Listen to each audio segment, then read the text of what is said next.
तो चलिए अब हम पुराण साहित्य के बारे में जानते हैं। पुराण साहित्य में गरुड़ पुराण का प्रमुख स्थान है। सनातन धर्म में यह मान्यता है कि मनुष्यता के पश्चात गरुड़ पुराण करने से जीव को वैकुंठ लोक की प्राप्ति हो जाती है। गरुड़ पुराण में 19,000 श्लोक हैं, किंतु वर्तमान में कुल 7,000 श्लोक ही प्राप्त होते हैं। प्रेत योनि को भोग रहे व्यक्ति के निमित्त गरुड़ पुराण करवाने से उसे आत्म शांति प्राप्त होती है और वह प्रेत योनि से मुक्त हो जाता है। गरुड़ पुराण में प्रेत योनि एवं नरक से बचने के उपाय बताए गए हैं।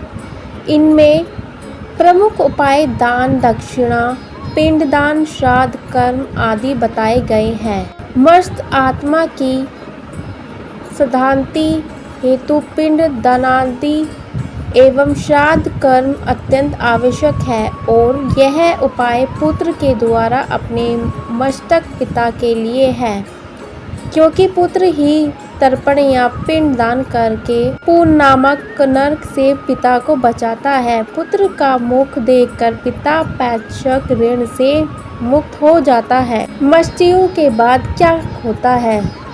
यह एक ऐसा प्रश्न है जिसका उत्तर जानने की इच्छा सभी को होती है और सभी अपने अपने तरीके से इसका उत्तर भी देते हैं।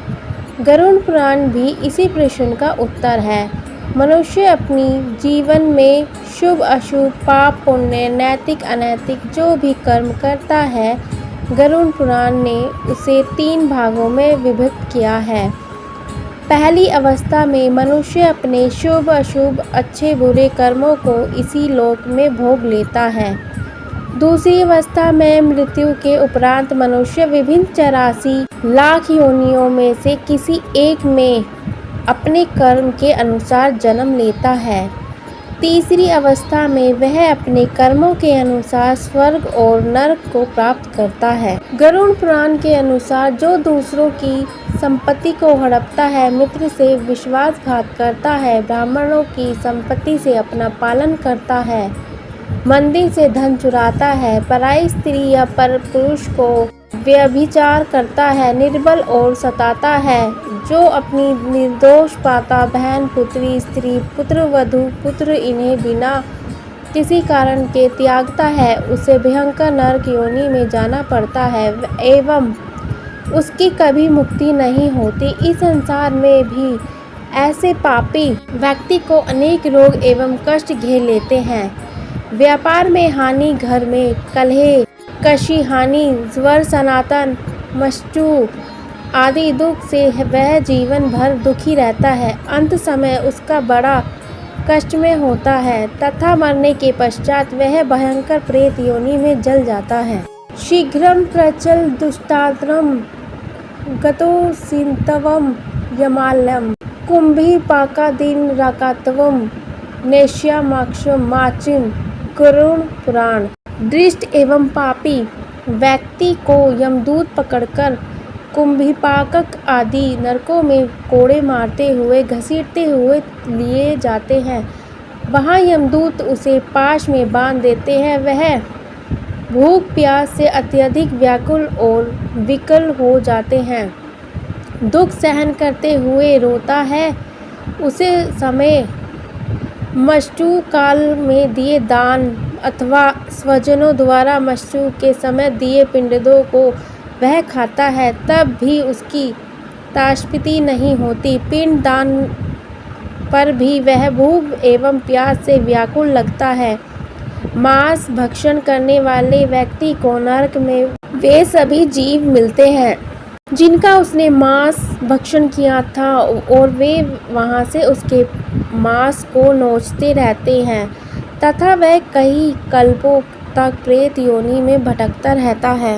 जब ऋषि के श्राप से प्रेरित तक्षक नागराजा परीक्षित को डसने जा रहा था, तब मार्ग में महर्षि कश्यप से उनकी भेंट हुई। तक्षक ने ब्राह्मण का वेश बनाया और पूछा, महाराज, आप इतनी उतावली में कहाँ जा रहे हो? तब ऋषि कश्यप ने कहा कि तक्षक नाग राजा परीक्षित को डसने जा रहा है और मेरे पास ऐसी विद्या है कि मैं राजा परीक्षित को पुनः जीवन दान दे दूंगा। तक्षक ने सुना तो अपना परिचय दिया। कहा, ऋषिवर, मैं ही तक्षक हूँ और मेरे विष का प्रभाव है कि कोई आज तक मेरे विष से बच नहीं सका। तब ऋषि कश्यप ने कहा कि मैं मंत्र शक्ति से राजा परीक्षित को फिर से जीवित कर दूंगा। इस पर तक्षक ने कहा, यदि ऐसी बात है तो आप इस वृक्ष को हरा भरा करके दिखाइए, मैं इसे डस कर भस्म कर दूंगा। जो तक्षक नाग ने हरे भरे वृक्ष को डस मारा, त्यों ही वह हरा भरा वृक्ष दुष्प्रभाव से जल कर राख हो गया। तब ऋषि कश्यप ने अपने कमंडल से अपने हाथ में जल लेकर वृक्ष की राख में छींटा मारा तो वह वृक्ष अपने स्थान पर फिर से हरा भरा होकर अपने स्थान पर खड़ा हो गया। तक्षक को बड़ा आश्चर्य हुआ और पूछा, ऋषिवर, आप वहाँ किस कारण से जा रहे हो? इस पर ऋषि कश्यप ने बताया कि मैं राजा परीक्षित के प्राणों की रक्षा करूंगा तो मुझे बहुत सा धन मिलेगा। तक्षक ने ऋषि कश्यप को संभावना से ज़्यादा धन देकर विदा करना चाहा, लेकिन ऋषि कश्यप ने यह उचित नहीं समझा और नहीं माने।